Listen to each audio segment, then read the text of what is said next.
Vítám vás u dnešního videa AI prakticky. Dnes se společně podíváme na to, co nám přineslo Suno nového. Suno je služba na internetu, je to model generativní umělé inteligence, která skládá hudbu. Dnes už jsme se dostali k modelu verze 4 a my se dnes podíváme, jak daleko se to posunulo a co nám to přineslo za nové možnosti. Tak, ale ještě než to uděláme, tak jsem si pro vás vygeneroval písničku, kterou mám na svém YouTube kanále Sharing with People.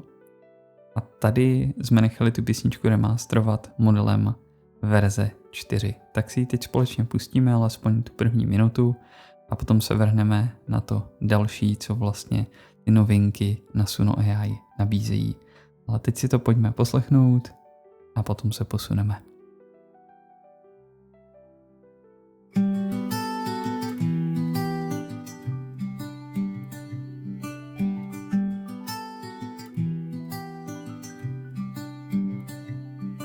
Na YouTube kanále kde myšlenek se vrší hory.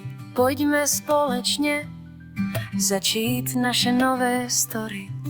Od umělé inteligence přes psychologii a také investice. Myšlenek je tu mnohem více. Společným sdílením pojďme si pomáhat a naše mozkové závity namáhat. Jen pojďte dál zjistit, co nás na kanále čeká. Myšlenek kvalitních teče tu řeka.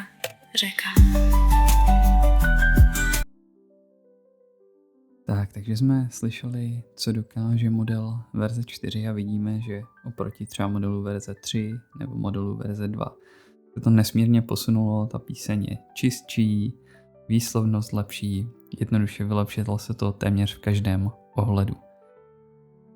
První věc, kterou nám ten nový model přinesl, nicméně to už bylo od verze 3,5, je maximální délka písně 4 minuty. U modelu verze 2 to bylo 1,3 minuty, potom se to prodloužilo na 2 minuty, 3,5 nám dala 4 minuty a teď nejnovější 4, která je teda dostupná zatím jenom v placené verzi. Vychází to asi na nějakých $10 měsíčně, ale můžete se zaplatit jenom 1 měsíc, potom to zrušit na vyzkoušení. Tak nám opět nabízí maximálně 4 minuty, nicméně zatím je to beta verze, takže kdo ví, kam se to posune. Když chceme začít vytvářet na Suno, tak jdeme jednoduše do Create, buď pokud vůbec nevíme, co chceme vytvořit, tak vypneme Custom a tady jenom popíšeme tu píseň, jaká by měla být. Můžeme si zapnout instrumentál, pokud tam nechceme žádný zpěv, žádné vokály, tak si zapneme instrumentál, pokud ne a tu píseň tady jenom popíšeme a dáme Create, tak za nás všechno udělá umělá inteligence. Protože Suno potom komunikuje s nějakým velkým jazykovým modelem, napíše nám vlastně text písně a vygeneruje to. Nicméně pokud si chceme hrát, tak zapneme kostum a potom samozřejmě v rámci Suna můžeme ten text napsat my. Můžeme napsat, jaký chceme styl hudby a v placené verzi můžeme i styly vynechávat. To znamená, pokud bychom to zapli, tak můžeme například říct, nechceme, aby tam zazněla kytara, nechceme, aby tam zazněly housle a podobně. Takže to můžeme dělat skrz Exclude Styles, což je jedna z novinek. Potom další novinkou jsou takzvané persony. Pokud personu vytvoříme, tak ona se snaží zachytit jakoby naturu té hudby, to znamená, jak je rychlá, jaký je to styl, jaký je tam druh zpěvu a v tom se snaží tady ty charakteristiky přenést nebo ovlivnit generaci té písně, kterou my zrovna vytváříme. No a potom prostě stiskneme Generate a ono se nám to vygeneruje. Ale jaké jsou tam další novinky? Pojďme tady do library, takže další věc, kterou můžeme udělat, je extend, která nám prostě prodlouží tu danou píseň. Vidíme, že nás to rovnou přenese sem a tady to vloží píseň a my můžeme říct, z jaké části to chceme rozšířit a pak prostě uděláme extend. To znamená, mohli bychom tam napsat další text a prostě ji prodloužit. Potom se Suno podívá na to, jaký styl té hudby tam je a snaží se ho zachovat. Takže to je extend.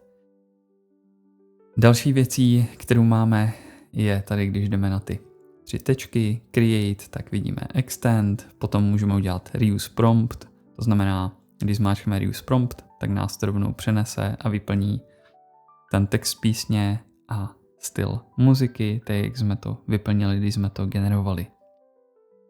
Další věcí můžeme udělat takzvaný cover song, to znamená, Suno se potom bude snažit zachovat ten styl písně, ale vytvořit nějakou cover verzi. To znamená, vezme si ten text a umožní nám, když bychom dali cover song, tak tady vidíme, že děláme cover této písně, můžeme si to samozřejmě přepsat, můžeme si změnit styl a tak dále a vygenerovat to. Tak, pojďme zase zpátky. Další věcí je make persona, to znamená, pokud se nám ta hudba líbí a chceme přenášet její prvky, tak si z toho můžeme udělat personu a potom ji použít. Jak cover song, tak make persona jsou zatím v beta verzi a dostupné jenom v placené verzi.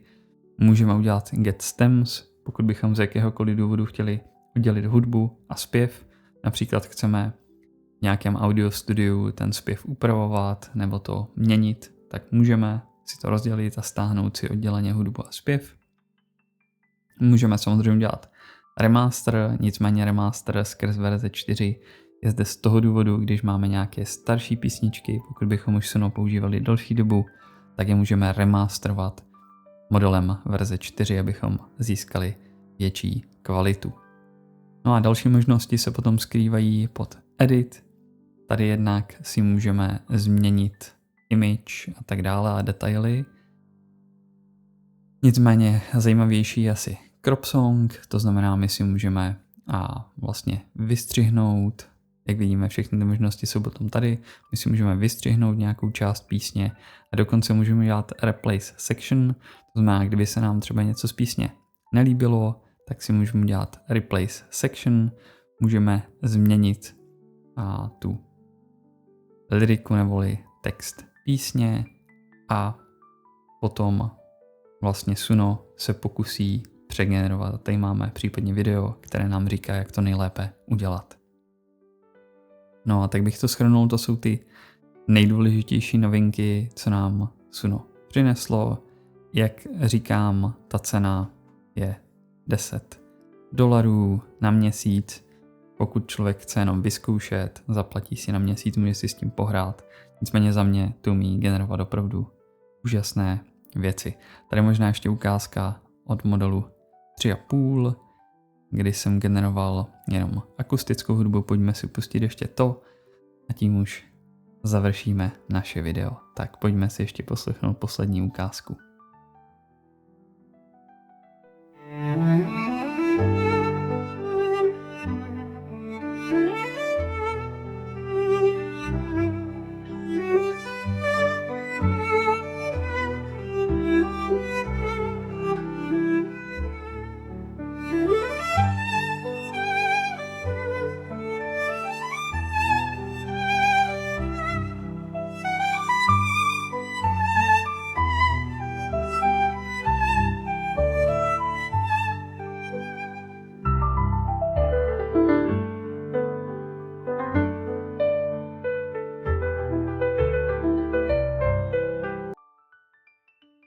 Tak slyšeli jsme krátkou ukázku akustické hudby vygenerované modelem 3,5.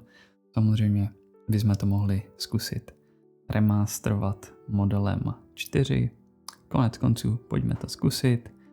Takhle bychom to potom mohli udělat a on nám to remasteroval. Teď bychom si mohli zase pustit ukázku, jak to dopadlo. Tak pojďme do library. Teď to máme remasterované, tak uvidíme, co nám to vytvořilo. Pojďme si pustit ukázky.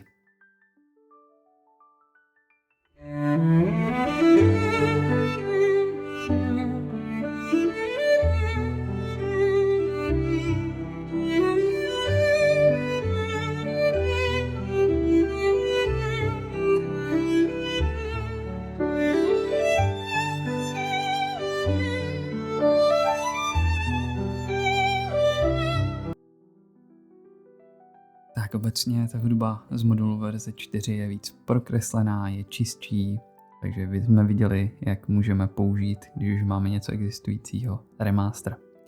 Takže tak, to je vše, co jsem s vámi chtěl sdílet. No a nezbývá mi nic jiného, že vám popřát co nejkrásnější zbytek vašeho dne. A budu se na vás těšit zase příště u některého z dalších videí. Tak zatím.